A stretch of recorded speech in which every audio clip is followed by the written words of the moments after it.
मद्दा के बाद हमजा है तो कौन सा कायदा होगा? मद्दे मुत्तसिल। आज हम कौन सा कायदा पढ़ रहे हैं? तख्ती नंबर 19 मद का कायदा पढ़ रहे हैं, यानी मद हुर्फे मद्दा जिसको हम एक अलिफ के उत्ता खींचेंगे उसको क्या कहते हैं? हुर्फे मद्दा। ठीक है, मैं मद के बारे में बताऊंगी कि कौन से मद को कितना खींचना है। ठीक है, हम शुरू से इसलिए मैं बता रहा हूँ कि कहाँ से कौन से कायदे से शुरुआत हो रही खींचने की।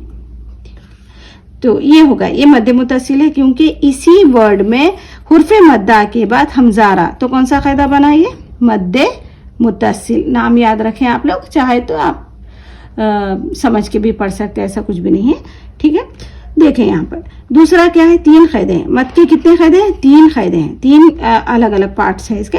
हुर्फे मद्दा के बाद, हुर्फे मद्दा किसको कहते हैं आप बोले?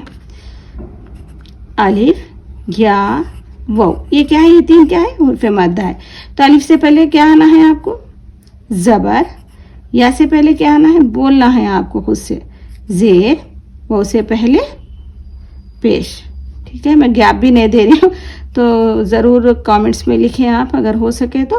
हुर्फे मद्दा कितने हैं आपको कमेंट्स में लिखना है, अलिफ या वो। ठीक है, तो हुर्फे मद्दा, हुर्फे मद्दा के बाद हमजा, हुर्फे मद्दा के बाद अगर हमजा दूसरे कली